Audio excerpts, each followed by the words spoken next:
Thank you. The Honorable Minister of Home Affairs and Internal Security. Yes, I can confirm, Madam Speaker. Madam Speaker, I just wish to state that Northwestern Province, Western Province were left out of the first phase. And once we commence and we are authorized to commence this particular exercise, we shall ensure that the infrastructure in Northwestern Province and Western Province for the police services are enhanced, and we will construct the requisite housing. Similar to the ones that have been constructed in other places. The Honorable Member for Solwezi East. Thank you very much, Madam Speaker. The people of Solwezi East are excited to hear the assurance given to the people of Solwezi West. Minister, we know that Kalumbila is a new hub for the new copper belt, and funds are generated from there through the mining activities.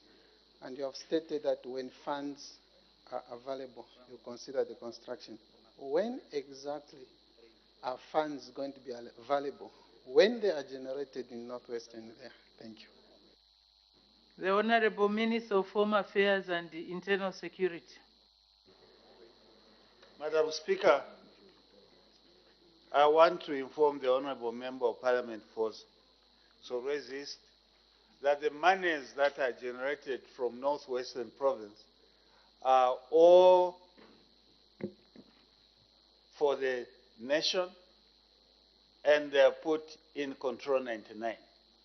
And through the budgeting process, money is allocated to various districts and constituencies like any other money that belongs to government.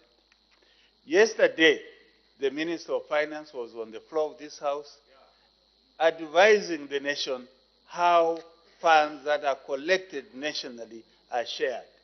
In the same vein, whatever money is generated from Northwestern Province will be shared nationally. But obviously, taking into account the activities in Northwestern Province, in particular Kalumbila, certain measures have been taken to ensure that there is law and order. This government, through First Quantum, have built facilities for the police. First Quantum has given beautiful houses to the Zambia Police Service, houses which may not be available in other jurisdictions. I would like to thank First Quantum for that gesture. That is arising out of the mining activities that are taking place in Northwestern Province. Thank you. It's a constituency-based question, but I see Honorable Member for Mandevu. Madam Speaker, some of us wore the police uniform before, so when we hear issues to do with the police, we also get encouraged to support the men and women in uniform.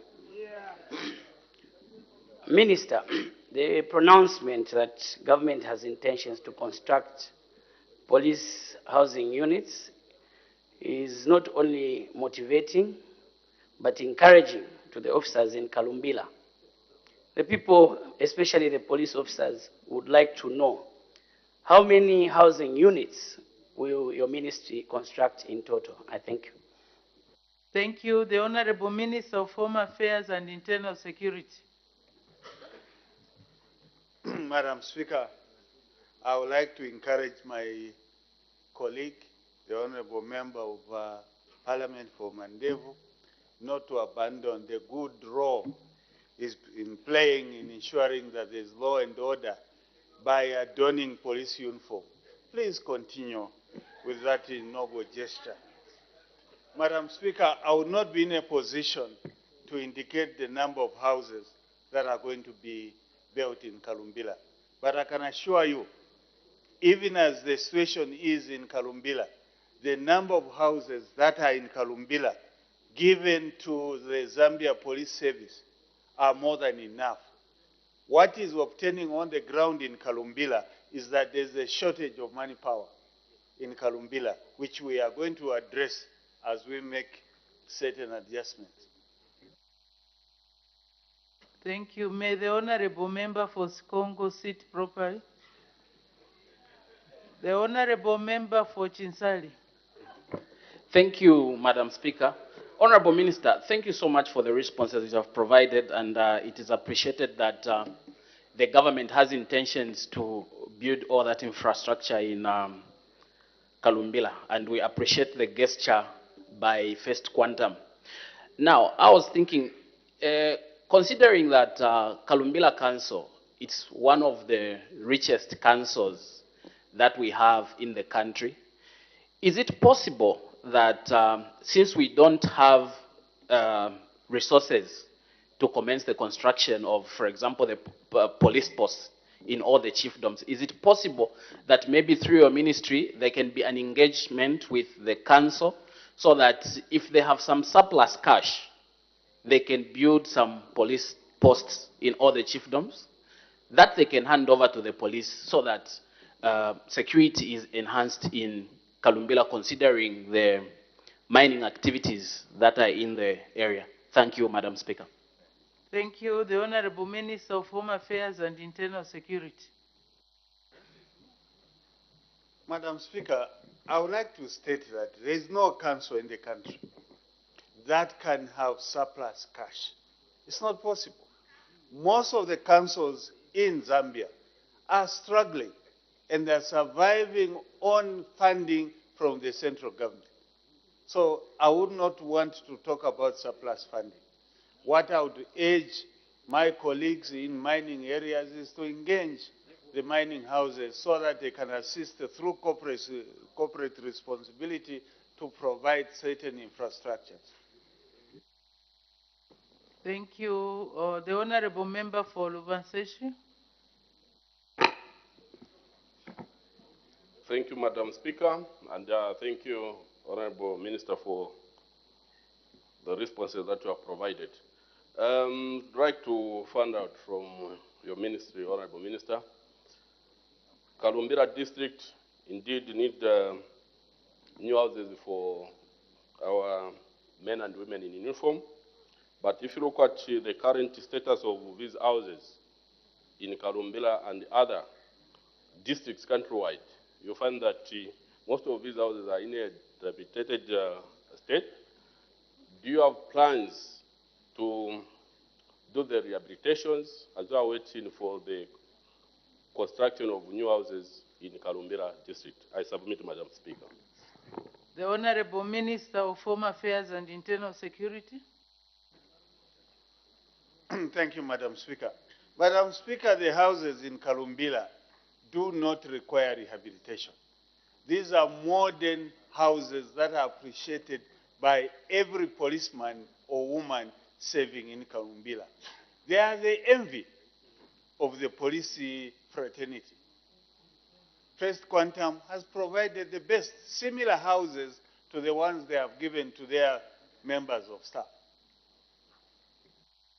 Thank you. The last question, Honorable Member for Solwezi West. Is it your second? It will be the third time, so it's only twice. Oh. While I'm still confirming whether it's the second or third, we will ask the Honorable Member for Kafulafuta. Thank you, Madam Speaker, for giving us a chance to ask a question to the Honorable Minister. Honorable Minister, I was wondering if you could furnish us with some information as to how First Quantum decided to build those housing units. I'm asking this question wishing to know whether there is some law or something else which, if it's some law, so that it's extended to other investors that come to invest in Zambia, would you be in a position to help us understand how First Quantum arrived at building these housing units? Thank you. Although that appears to be a completely new question, I don't know if the Honorable Minister, maybe the Honorable Minister can attempt to answer. Thank you, Madam Speaker. Madam Speaker, I want to state that First Quantum is one of the few companies currently operating in the country that are very good in corporate responsibility. They have not just built police houses. They have built schools, they have built clinics, they have built markets, and other infrastructure which members of the public are using in Kalumbila. There is no model role, Madam Speaker. It's just a matter of good corporate responsibility on the part of First Quantum Mines. Thank you. The Honorable Member from Solwezi West. Thank you, Madam Speaker. Well, we want to appreciate Karumbila Mine for what they've done. They've built quite a number of houses for the police, and the police post is also built. However, the ones at Mutanda, they've taken over a camp that used to be for the roads department, built in the 60s. And those houses are quite in a deplorable state. Does your ministry have any plans, as we wait for funding to build new houses, to at least rehabilitate those ones at Mutanda so that we can protect the lives of our men in uniform? Thank you, Madam Speaker. The Honorable Minister of Home Affairs and Internal Security. Madam Speaker, I just want to appreciate the question that has been raised by my brother and wish to inform him that I'll follow up the matter and see what measures we can take. Thank you. Thank you very much.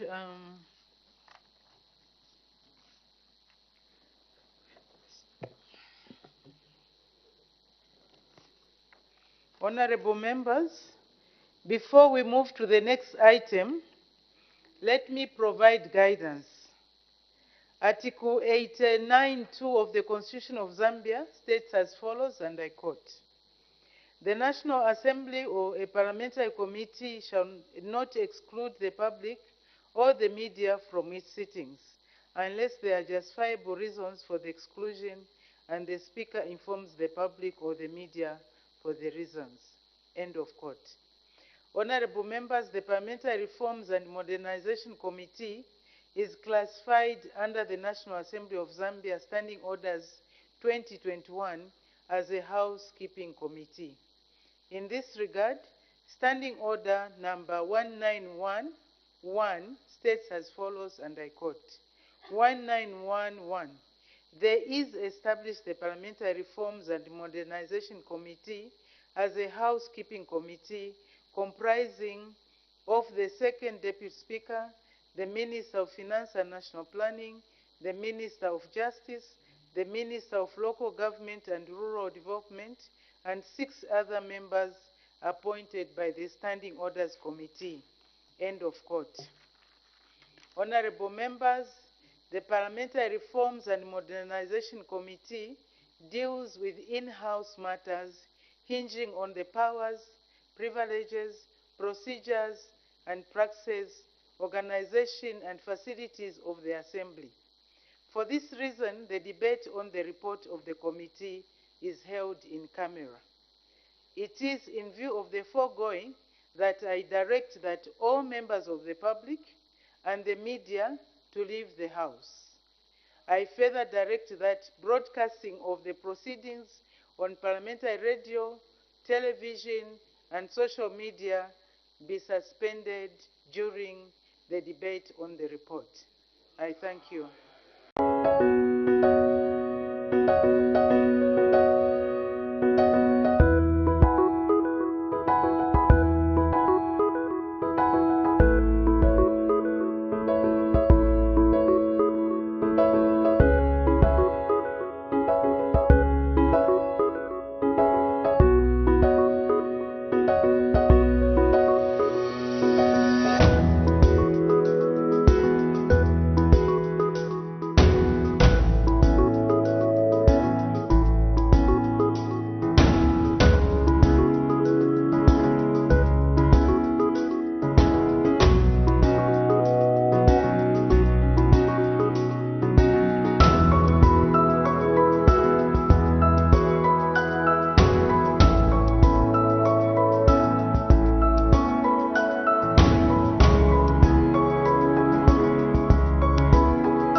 The second Deputy Speaker of the National Assembly, Honorable Frank M. Moyo MP, was recently in Luapula Province on a continuation of countrywide tours of duty by presiding officers of the National Assembly.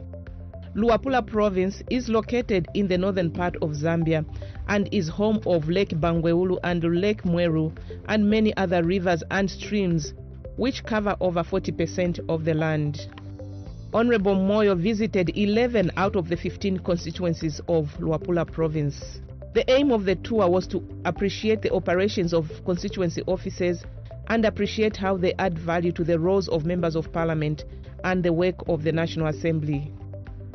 Honorable Moyo's first stop on his tour of duty was at the Mansa Central Constituency Office. Honorable Moyo MP then led the provincial administration staff and staff of the Mansa Central Constituency Office to plant trees at the provincial administration offices, which also house the parliamentary office. This exercise that we just witnessed is very important because of the issues to do with global warming. Climate change has had adverse effects on our societies. Flash floods, as it has been witnessed, and also droughts. So this planting exercise should be encouraged in the province, the provincial minister, because it mitigates against climate change. As you are aware, the biggest crisis that the world is currently facing now is food shortage, and growth of food entails that we need adequate rainfall. Other than this, the next exercise should be the rains that we are receiving, we should be able to harness it so that we should also go further in ensuring that we go into irrigation farming. So tree planting should be encouraged, and as National Assembly of Zambia, our intention is to plant 1,000 trees in all the 156 constituencies. This was an agreement that the National Assembly signed up to for a greener parliament under the International Parliamentary Union, and this exercise commenced last year in Lusaka Province, Chongwe to be precise, by Madam Speaker. And so far 28 constituencies across the country, should I say Copperbelt and Lusaka Province, has been launched. The tree planting exercise has now become synonymous with the visits of presiding officers. Honorable Moyo then held a meeting with Mansa Central Constituency Office staff in which he explained the purpose of his visit. The purpose of our visit is, one, to appreciate the challenges that these offices are facing, and also to appreciate how they've managed to work with these challenges. So National Assembly, as you are aware, we set up these offices with the sole purpose of bringing Parliament close to the people. So these offices had challenges. One of the challenges that they have is to be able to reach out to the people. In response, Professional Assistant Mansa Central Constituency Office Joseph Mulela thanked the Honorable Second Deputy Speaker for the historic visit to the office and also went on to highlight some of the office operations. The Honorable Second Deputy Speaker then proceeded to Chipili Parliamentary Constituency, where he was met by the area Member of Parliament, Mr. Pochala MP, and some departmental heads of Chipili District. The Honorable Second Deputy Speaker also interacted with the departmental heads before he met with the Member of Parliament and staff at Chipili Constituency Office. Deputy Speaker, you are welcome to our constituents. As you have seen, first we just salute you to make an effort to come and see what is going on here in our constituents. Constituency offices, just like many other provinces, those that I know, like in Eastern Province, they've tried to, those that are building now, they're building using CDF. It's also allowed. So if need be, the Honourable Member of Parliament can talk to his Constituency Development Committee and the Ward Development Committees, WDCs, an application can be made to the Constituency Development Committee and an office can be built. If it's urgent, even in 2023, if you're still receiving applications. As for National Assembly, this process may be slow on our part, looking at the number of constituency offices. Our desire should have been these new districts immediately to build constituency offices by way of helping the district to get established, but resources are not permitting. Although the office is housed in a rented facility, the Honorable Second Deputy Speaker planted a tree at the facility before taking leave. The next stop for the Honorable Second Deputy Speaker was Bahati constituency, which is also housed in a rented facility. Honorable Moyo was met on arrival by the constituency office staff and went on to have a meeting with the staff at the office. Bahati constituency professional assistant Mr. Bwalia Sylvester Kamakwenda had this to say about the operations of the office in Bahati. Thank you for coming, and we are also happy to receive you here. This is an opportunity for us as members of staff, because we never expected that we would receive you, but you are fulfilling your program that you made for us in order to ensure that our offices are in a more effective and efficient manner. Thank you for reminding us, and for at least it's like you are now sending us to go and ensure that the nature is kept up to the best. Some of the services that we offer as a constituency office are providing civic education to the community. As you have seen, those who came and others, sometimes we take advantage of those we work with as stakeholders, wherever they are. If we are invited, we take that opportunity. Then we facilitate the works of the area member of parliament. We also receive issues brought to the office by the constituents and forward them to the area member of parliament. Then we sensitize the community members on the existence and the core mandate of this office. We also assist the community on how they should have access to CDF. And we also provide the application forms. They normally come here for guidance and the application forms. And Deputy Clerk Procedure, Mrs. Skatele Mambwe, assured the officers of Parliament's commitment to improve operations at the constituency office. We have actually made commendable strides in the operationalization of the constituency offices. So this should prove to the constituency office that there at the National Assembly headquarters, we are committed to enhancing the operations of the constituency offices by carrying out various reforms which enhance the operations of the constituency office. So just to commend the staff that, despite the challenges that are experienced by most constituency officers, especially those in the rural areas, we continue, making strides in the various activities of the constituency offices. So just to encourage you to continue in your activities, your role as a constituency office. Indeed, it's an important role that these constituency offices play in being a bridge. As we know, that's one of the objectives of establishing the constituency offices, in being a bridge between the member of parliament and the electorates, as well as being a bridge between the constituents and the National Assembly of Zambia. So let's not give up. We will continue, working towards enhancing your operations.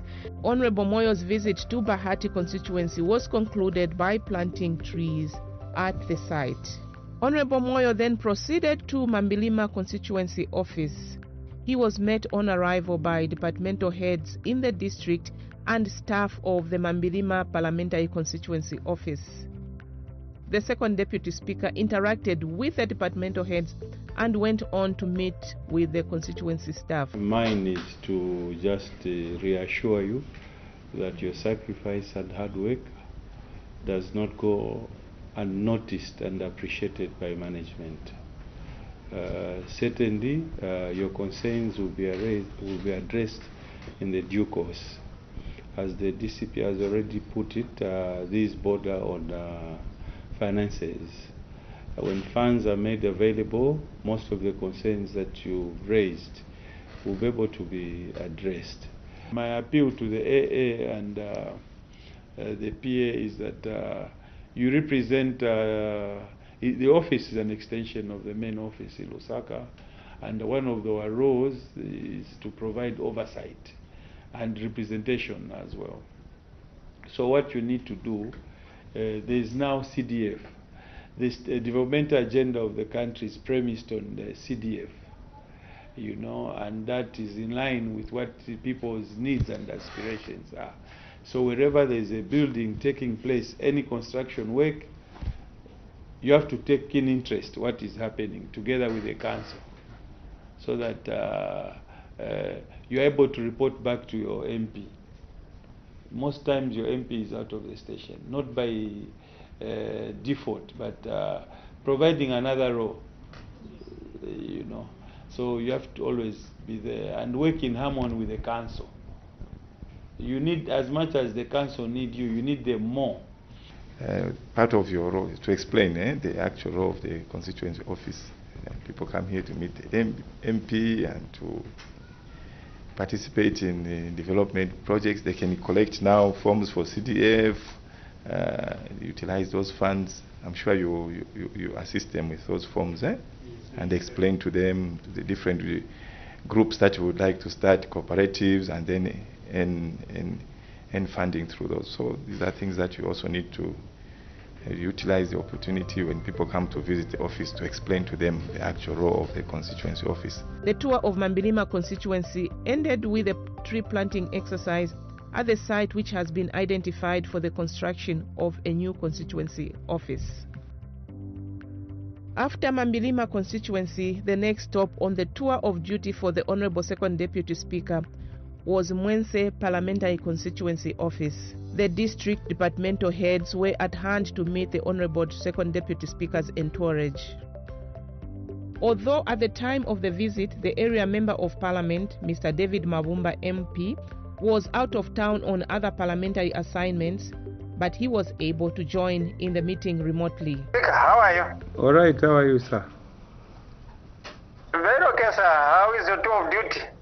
The tour of duty is okay. We are just missing you here. Okay. No, I thought I should say hi to you. I should have been actually there so that I also participate in that program. But I did inform the colleagues at Parliament that we were on a tour in Morocco on the Committee on Privileges. All so right. unfortunately, I couldn't be with you there.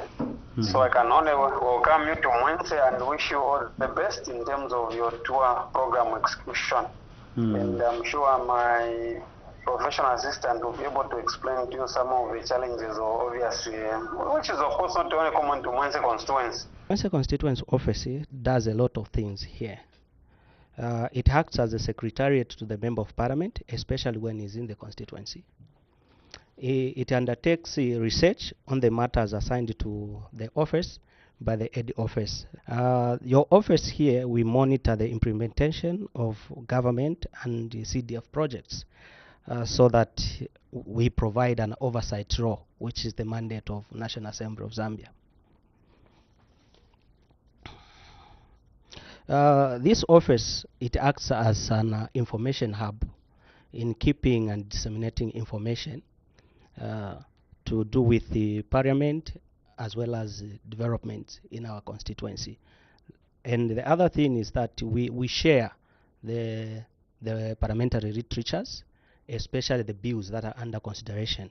We share with our constituents, our stakeholders.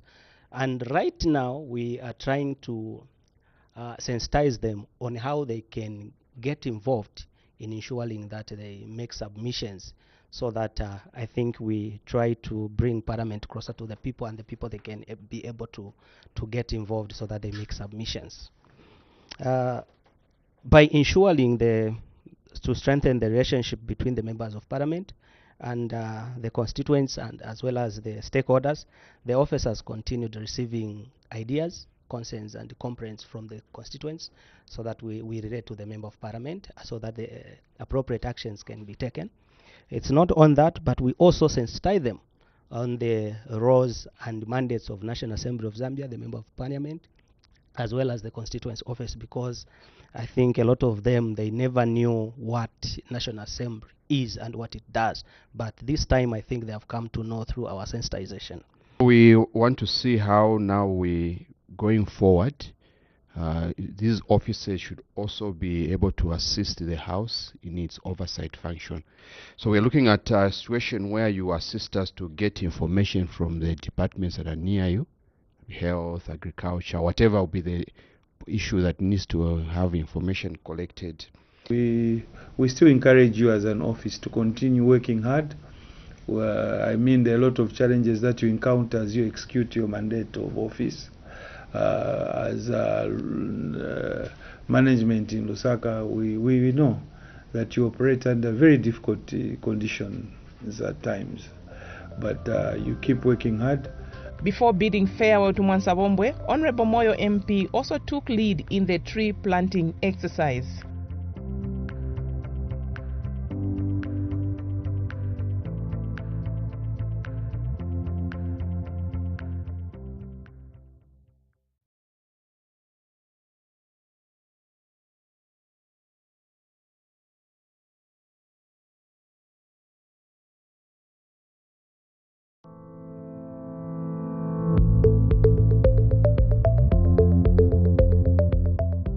In their continued tour of some fertilizer manufacturing companies, selected members of the Committee on Agriculture, Lands and Natural Resources, chairpersons and vice chairpersons of portfolio committees undertook a familiarization tour of the nitrogen chemicals of Zambia situated in Kafue district.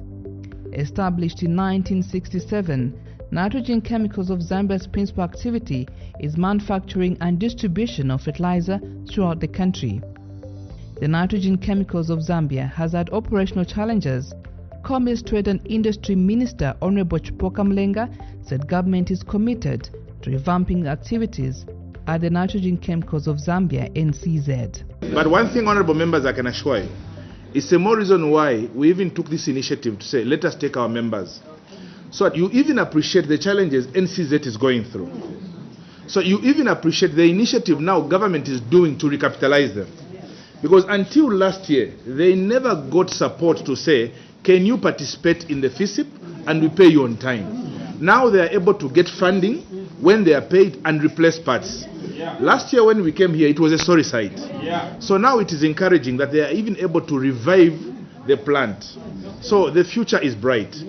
Going next year, we can even go to 150,000 metric tons production of fertilizer. The other year, 200 metric tons. Delegation leader Ms. Maureen Mawonga, who is vice chairperson of the Committee on Agriculture, Lands and Natural Resources, highlighted the objectives of the tour by the members of Parliament.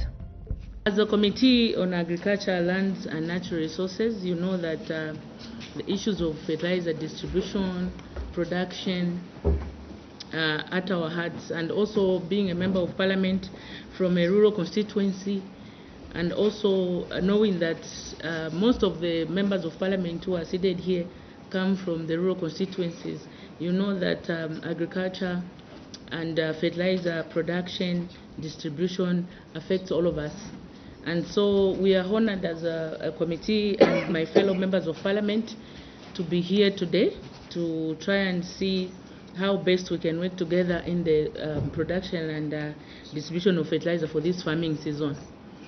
Our objective really is very simple, most of which you have highlighted, and we're just here to appreciate how we are producing the fertilizer and how far and how ready are you for the distribution in this farming season, and most of which you have already touched.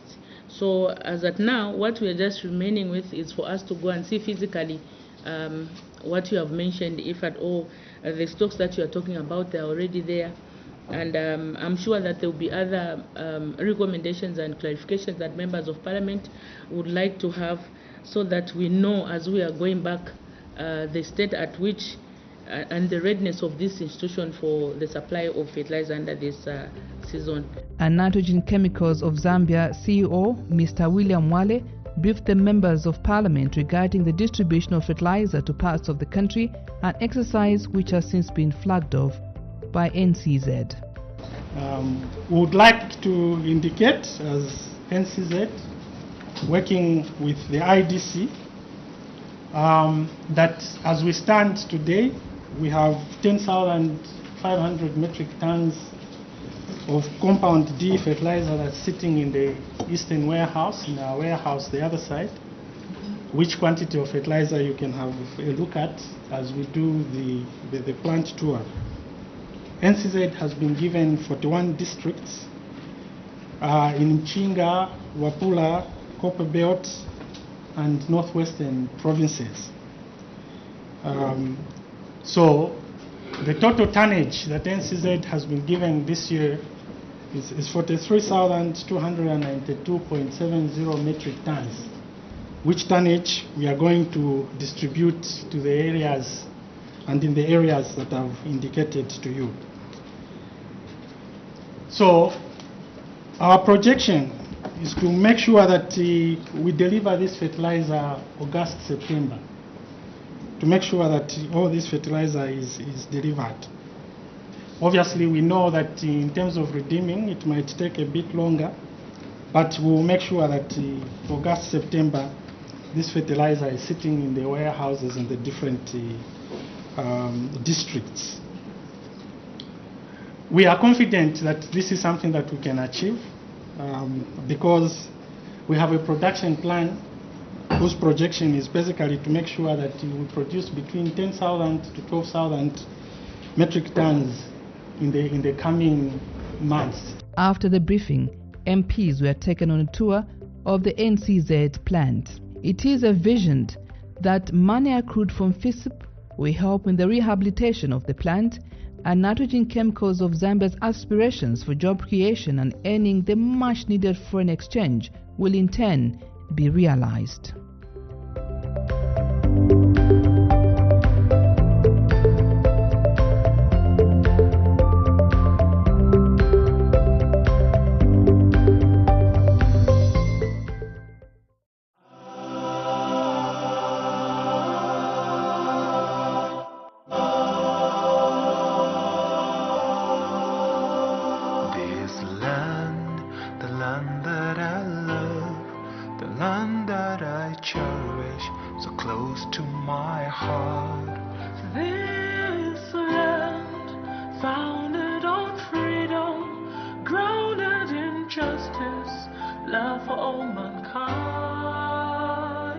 It's a land where every person is born free. And it's a land of peace, of love and unity. This land, Zambia, land of the strong, home of the brave. Our land, Zambia, free men we stand. In this land.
parliamentary constituency offices were established in order to create a platform which would improve the relationship between members of parliament and the people they represent.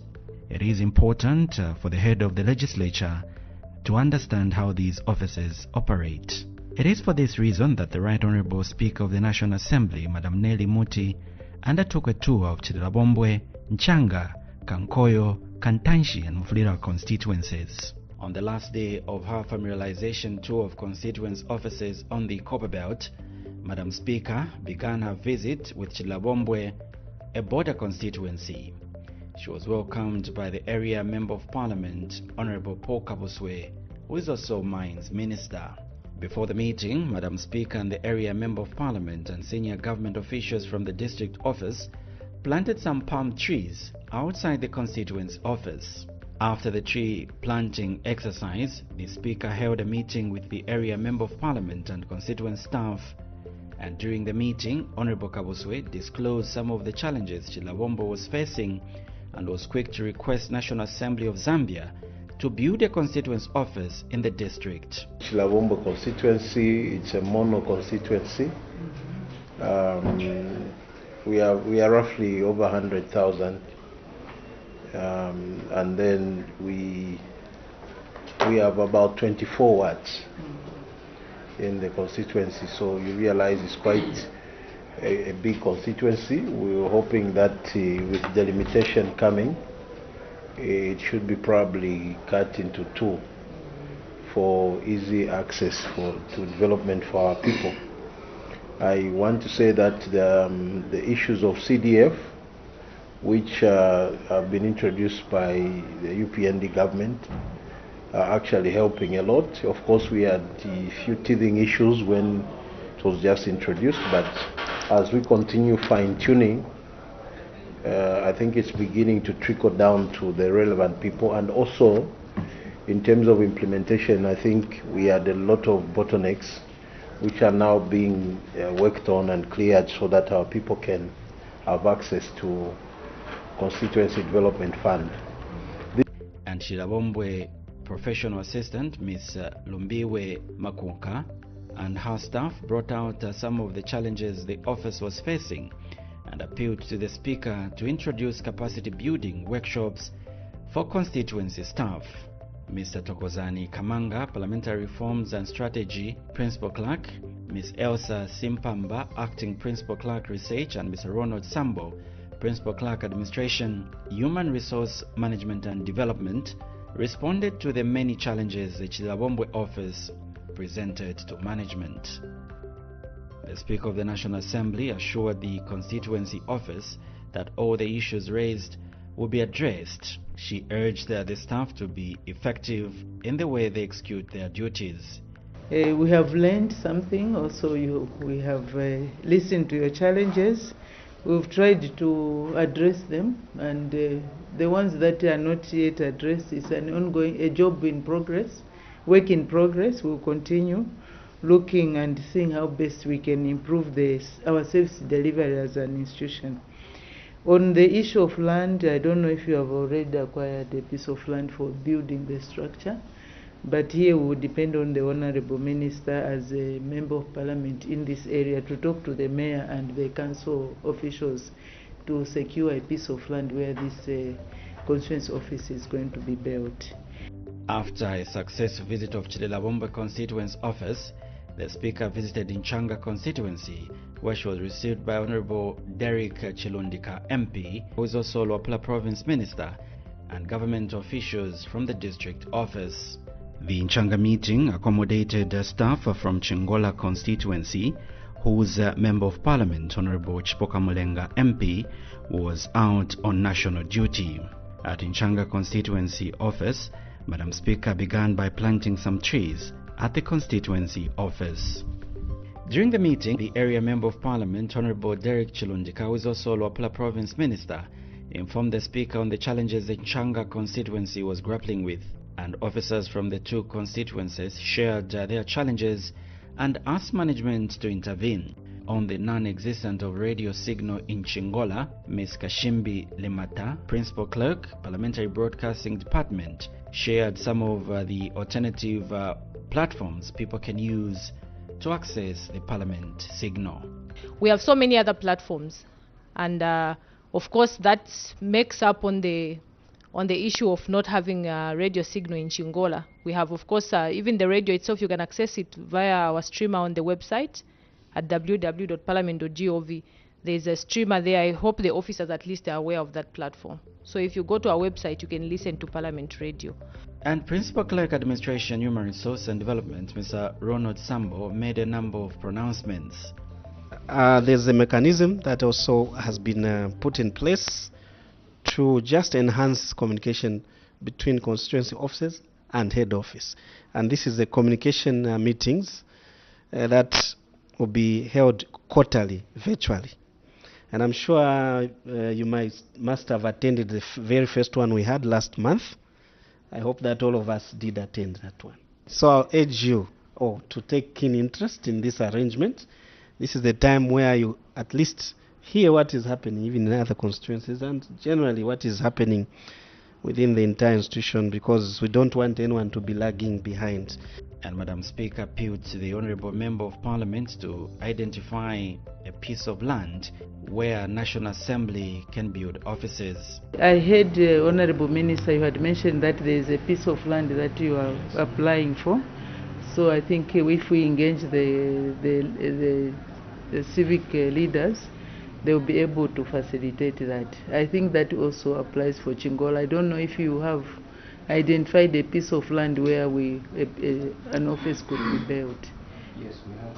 Okay, very good. So then it now will depend on the Honourable Minister, the two ministers, to engage the community, because the projects funded by CDF have to come from the community. So since this is a community office, I'm sure the community will be able to support it. And what we want to make these offices is offices that people can come, talk, discuss issues, developmental issues, not based on political lines, as has been said, not based on where you are coming from, but just as Zambians. We need to discuss, to interact. How can we govern ourselves better? And this can only be done through our mini parliaments. I think we can call them our mini parliaments as our constituency offices.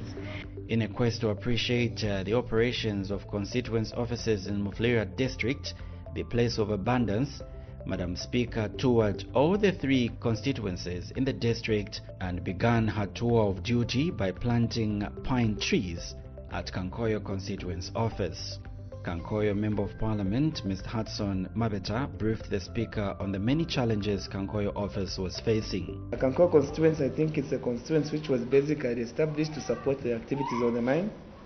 As you can see, the houses here, they're so close to the mine because it was harnessing the villagers who are coming from the mines in the 1930s, 1940s.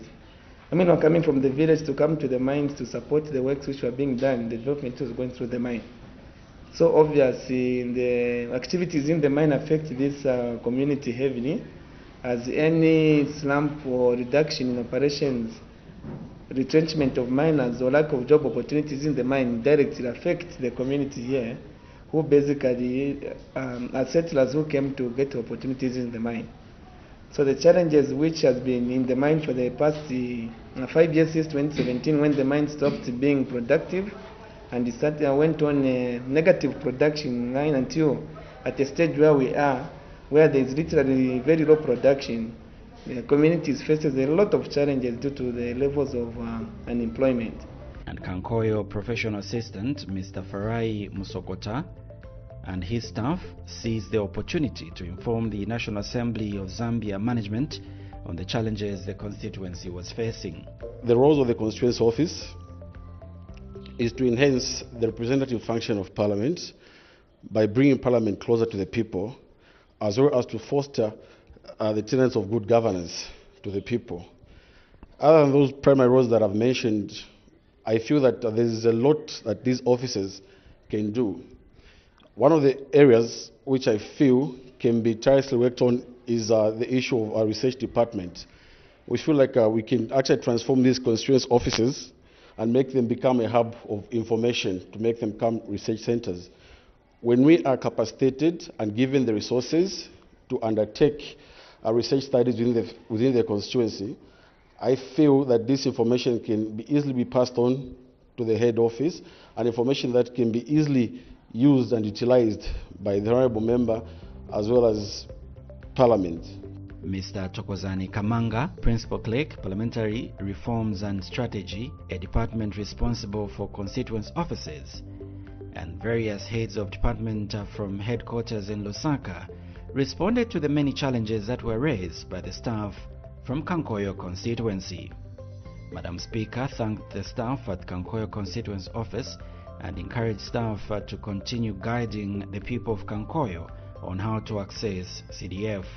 The session continues. We will continue to interact. Even if I'm not here, at least the members of staff are here. They will come, interact with you. Training is very important. Redefining the roles of your office and the office of the Member of Parliament in the guidelines, CDF guidelines. Very important, because we have seen that you are doing a lot of work in relation to CDF and the administration of the fund, and also assisting the people that are applying, completing the forms and all sorts of things. So that will be done. But anyway, it's a work in progress. Some things will be done quickly, others will take time. Everything, as has been said, requires funding. But we are not going to fold our hands. After holding a successful meeting at Kankoyo constituency office, the Right Honourable Madam Speaker headed for Kantanshi constituency, and the area Member of Parliament, Mr. Anton Mumba, received the Honourable Madam Speaker at the constituency office, and she was treated to some traditional Lozi music.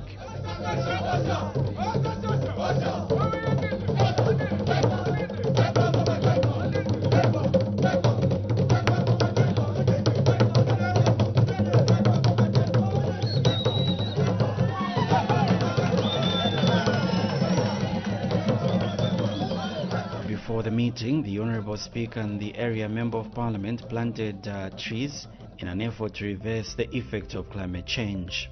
The Speaker interacted with pupils from Kantanshi and Muflira Secondary School on the importance of planting trees. Mr. Mumba briefed the Speaker on the major challenges the constituency was facing. In Kantanshi constituency, of course, some of the problems, you hear them on the floor of the House. The major problem we have is we have issues of water, although there is a huge water and sanitation project going on, but you find that the flow of water is so inconsistent. The Congolese have done a proper road from Mukambo to, actually from Sakanya border to Kasumbalesa. So the trucks are coming through here because it's shorter. It's just a 16-kilometer stretch. They cross into the no man's land. They make a turn to the left. They head to Kasumbalesa, as opposed to them bypassing Sabina, Chingola, Chilabombwe, then Kasumbalesa. So this is a shortcut. The office will be in the main town, in the main mine area. We're looking at a certain park which has been abandoned, so that we can take part of it and build the park behind, so that the office can have recreation behind, instead of the piece of land sitting idle as it has been. So we're having those conversations, and we're hoping next year, maybe around this time when we rise from Parliament, God allowing, you'll be able to come and ground break. The money is always available. We get a good contractor, so that for the first time we can have an office constructed from CDF.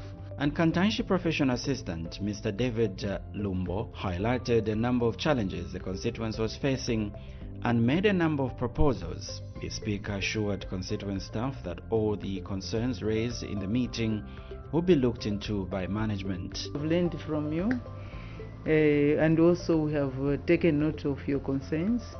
Of course, it's a work in progress. Some issues will be addressed immediately, others will take time. Of course, limitations being funding. But they say that you have to move step by step. Otherwise, if you run too much, you can crash. So we don't want to crash. In terms of the land, again, we were very excited to hear that. And I can say that when you are ready, I'm even willing to come and lay the foundation stone. Madam Speaker left Kantanshi for Muflira Central constituency and Mr. Gordon Mwila was on hand to receive the Honorable Speaker. Upon arrival, Madam Speaker and the area Member of Parliament proceeded to plant trees at the constituency office. Mr. Mwila requested the National Assembly to address the challenges the constituency office was facing. Honorable Nelly Muti MP assured the area Member of Parliament and staff that management will look into the issues raised during the meeting. We'll continue the conversation. Even if I don't come here myself, members of staff are more familiar with the issues that we've raised. They'll be able to come here and we'll continue interacting. Training is very, very cardinal. After touring a number of constituencies on the Copperbelt province, the Speaker of the National Assembly described the trip successful and appreciated the proposals made by members of Parliament and staff from all the constituents' offices. The trip has been very, very successful. We've had a lot of interactions, several interactions. You know, from Sunday, we've been talking about the same story, but we didn't get bored. Every day, every constituency, we're meeting new challenges, new ideas. So we have learned a lot from the members of staff, from the constituents, from the honourable members of Parliament. We have been told what their challenges are, and also they have made proposals on how best we can serve the community. So these officers are here for the Zambian people, for the community, for the constituents. It's not for any particular political party or any particular gender or people who are disabled or not able. It's for all Zambians, and we are here to serve the people. That's why we have come, so that we can see how best we can serve them. And this opportunity of going through the Copperbelt province has provided us with an opportunity on how best we can serve the people of Zambia. The members of Parliament and constituent staff have shared their challenges. It is up to the National Assembly of Zambia management to deliver on the many promises they've pledged if these constituent offices were to serve its purpose of bringing Parliament closer to the people.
Zambia.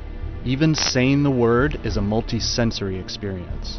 It somehow captures something of the essence of this special place in the warm heart of southern Africa.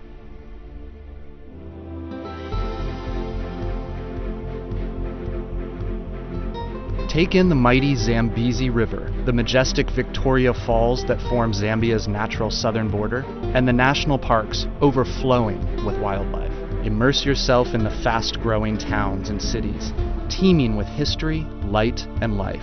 Then visit the vast lakes that seem to touch the stars and engage with the plethora of different ethnic groups, cultures, and languages. Together, they make up the intricately woven fabric of this remarkable country. To visit Zambia is to begin a love affair that will never be exhausted, and unlike any that you have ever experienced before. For all the superlatives that man has used in his attempts to describe Victoria Falls, none are able to do this incredible natural wonder justice. You have to see it for yourself. It is a truly awe-inspiring experience. Livingstone, once Zambia's capital, and the Zambian side of the falls have become a mecca for discerning adventure tourists. peer into the abyss from Devil's Pool at the edge of the falls. Career down the powerful rapids from Batoka Gorge in a whitewater raft. Bungee jump from the historic Victoria Falls Bridge. Or fly over the falls on a flight of angels. Whatever activity you choose, you'll be left with a renewed appreciation for the sheer might of nature. Kafue National Park is amongst the biggest in Africa and is home to more than 130 species of mammal and more than 400 bird species. Enjoy the wildlife from a different perspective on a boat cruise or a canoeing or walking safari. For sheer density of game, South Luangwa National Park is second to none. It certainly lives up to its nickname as the Valley of the Leopard. The stunning Liuwa Plains play host to the world's second largest wildebeest migration and boast some of the most striking vistas you will see anywhere in Africa. At Kasanka National Park, you can view the largest mammal migration in the world when each November, literally millions of fruit bats cover the skyline as the sun sets. Zambia's bodies of water are as abundant as its wildlife.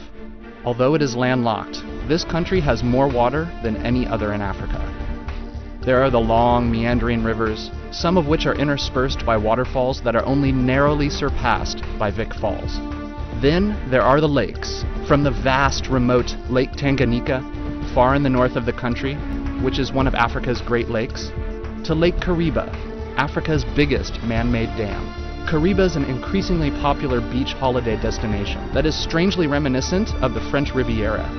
Or for the best bath of your life, visit the incredible Kapisha Hot Springs.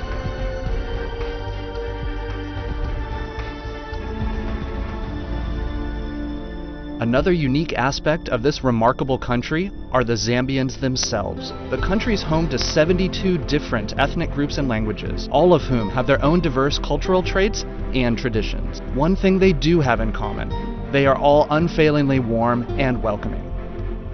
Zambians are famous for their very own special brand of hospitality, as well as the pride they take in their Zambian identity. Wherever you go in Zambia, you will meet people who will go out of their way to leave you with a positive impression and make you feel at home.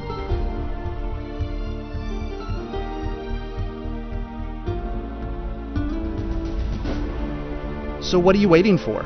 Book your trip now and enjoy the kind of African experience you've always dreamt of. Whatever it is you're looking for, you can always be sure to find it somewhere in Zambia.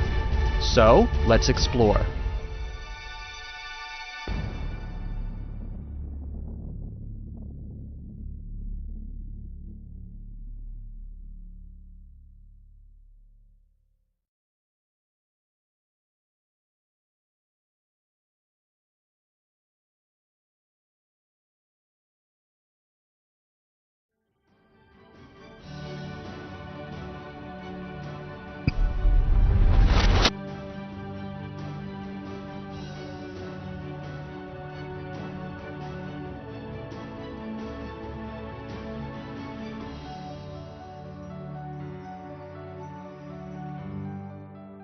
My name is Binwo Chansampundu. I was born on the 9th of October 1982 away in Mufrila. It's a place called the Place of Abundancy. By then my father was working for the National Service stationed in Ndola back then. And so I did my primary school and then proceeded to do my secondary school education at Kawamba Boys Secondary School from 1982 to 1998 to 2000 when I completed. I straight away went to study accountancy. Then we had a program that was called NATEC.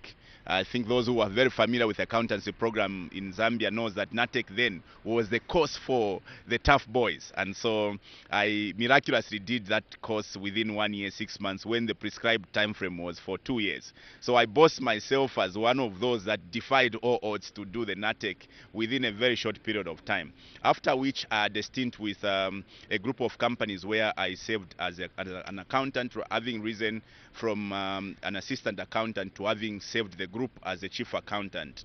Later in the years, I decided to quit work and pursued full-time politics. So I had a stint with the private sector for about, if not 6 years. as an accountant, and then went on to obviously do a bit of some business alongside politics. So I officially joined politics in the year 2006, when I officially joined the Patriotic Front, and quickly rose through the ranks and file. I started as a young politician in a branch where I headed as a chairperson. It was a branch called Kwashamkwenu in Mindolo, and then quickly rose through to the ward, and eventually I became a constituency youth secretary for Nkana constituency, where I am MP now. So I have a very interesting history with Nkana, because when I served as Nkana constituency youth secretary, I was chosen as at some point as a campaign manager for the then candidate in one of the elections, the general election we had, Mr. Kazabu.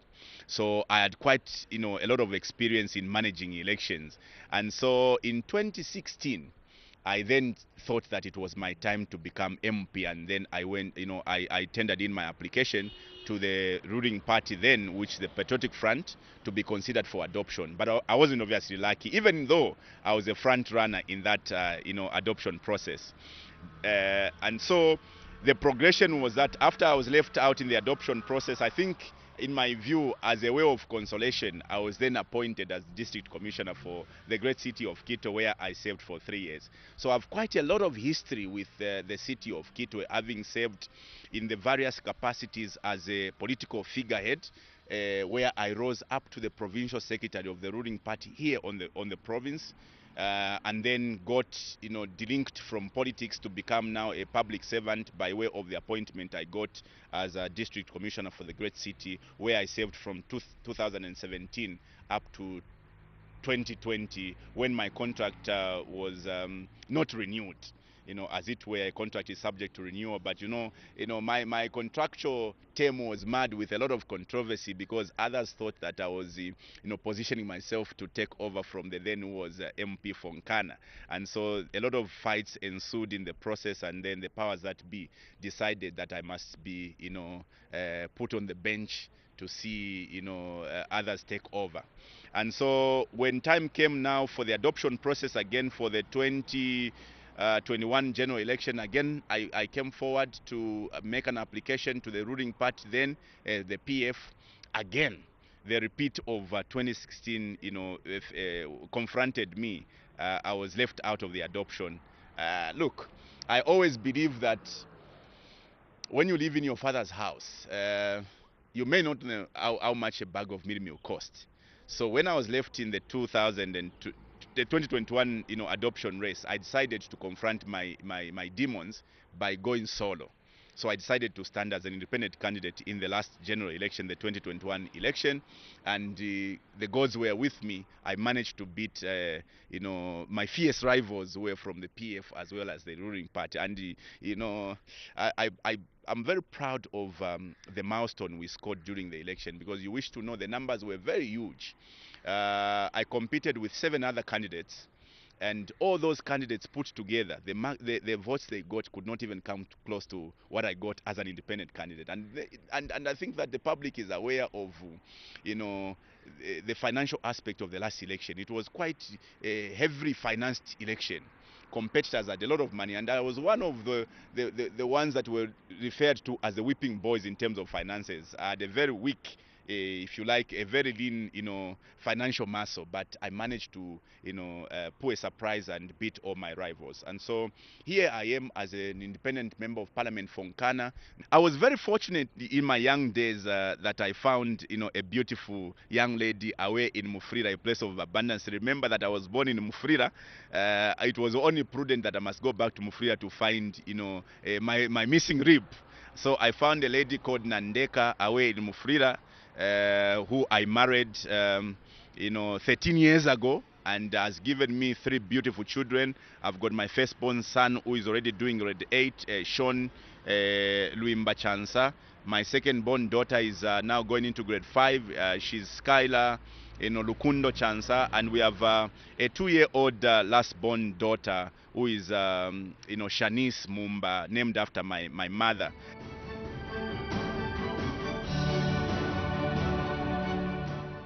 Nkana a very interesting, constituency, which basically is the cosmopolitan part of, Kitwe.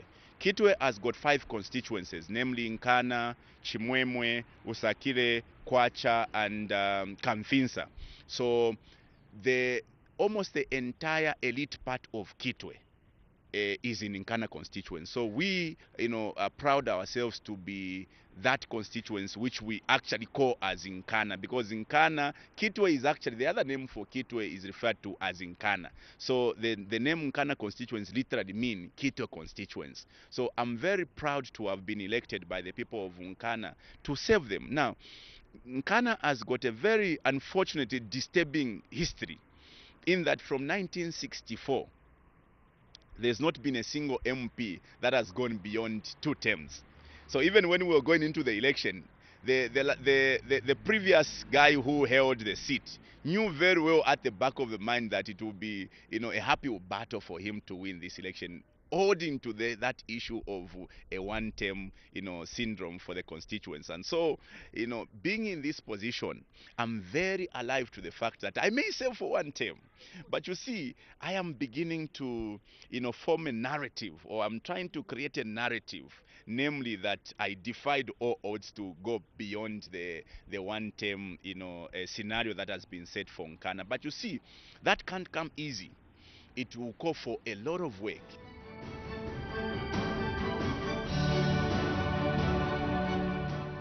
The needs of Nkana are quite known.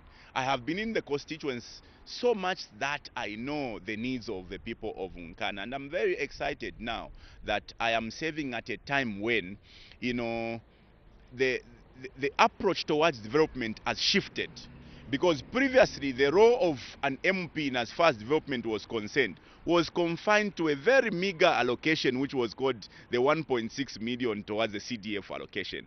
But today we have been gifted by the new government to have quite a colossal sums of money, colossal sum, which I think that if you are very focused as an MP, you can play your politics very well to, actually win the hearts of the people. And so my desire is that we can, change the narratives by ensuring that we address the challenges of our people. Now, the other interesting part of Nkana you wish to know is that we are an elite constituency. We are the economic hub of Kitwe, because we house 2 mining giants. I don't know how far we can describe KCM, whether it still falls as a mining giant, but we can proudly say we house 2 mining giants, which is Mopani and KCM. Now that tells you that part of our, or rather 90% of our wealth in the constituents comes from the mining sector. And so we are very, cognizant of the efforts that are being made by the new governments towards the mining sector, because if the mining sector fails, then the whole constituents collapses, because every other economic activity that happens in Nkana is predominantly attached to mining. Let me also stretch it further to say that the economic activities of the copper belt, the entire copper belt, are anchored around KCM and Mopani, meaning that we as Nkana, we are the ones who keeps the entire copper belt. And so we proud ourselves. But you see, unfortunately, these things haven't been commensurate with what, our people get at the end of the day, because you can't continue to boast about being a mining giant, yet your people are living in abject poverty, yet your infrastructure is, nothing to talk about. And so this is basically what the narratives we're trying to change. Namely that if you say we are a mining giant as a constituency, I think everything else must show. Your people must live better, your infrastructure must be better than every other infrastructure in other constituencies. And so that is a mammoth task that for me, I am holding on as an elected member of parliament. And so the other thing that I can proudly say is that I thought that I would be stepping in a very difficult terrain, having gone through as an independent candidate. But I think that for me, there's nothing that is as exciting as a politician to be independent. I think that what is currently happening in terms of development is not inspiring.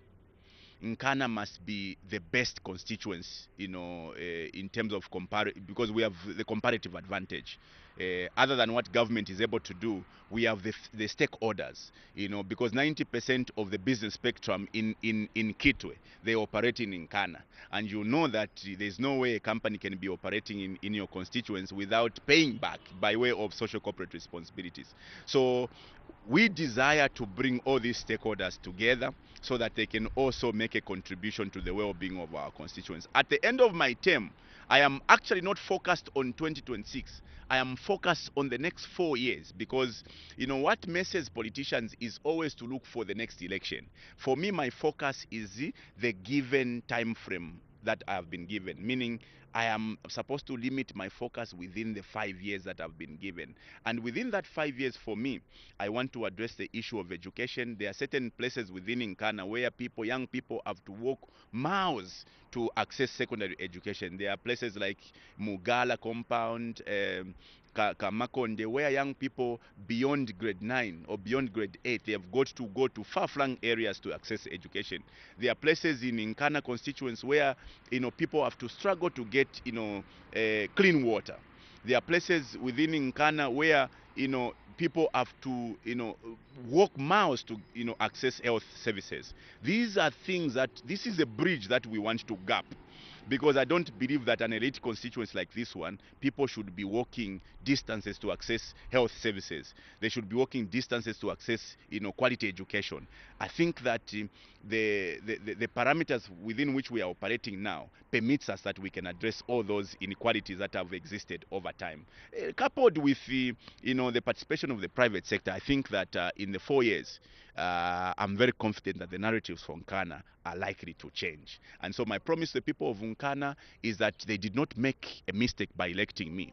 I will do everything within my powers, to ensure that that mandate that has been bestowed on me, we can walk away after 5 years saying we made the right decision. That is also not to forget the fact that, you see, there's always this contradiction. A member of parliament is elected to enact laws.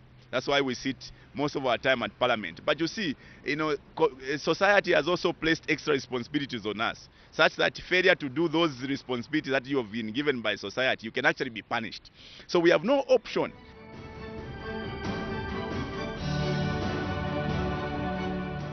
The only thing I can say to the people of Nkana is that ride with us for the next 4 years and we are going to see miracles.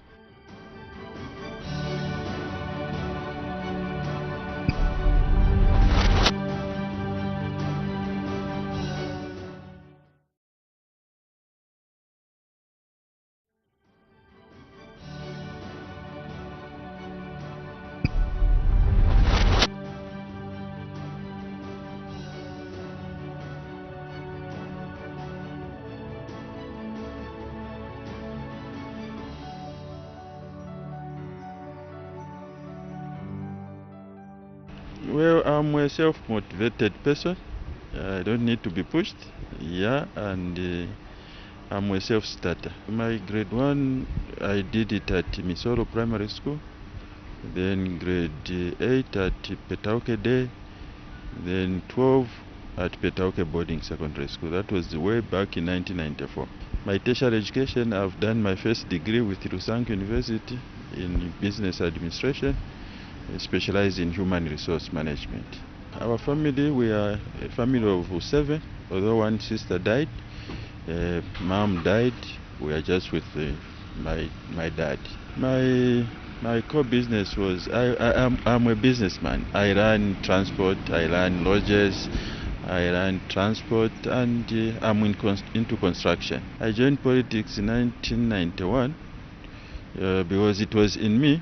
During school, I used to be very good one of those who could do debate and what. So I started politics in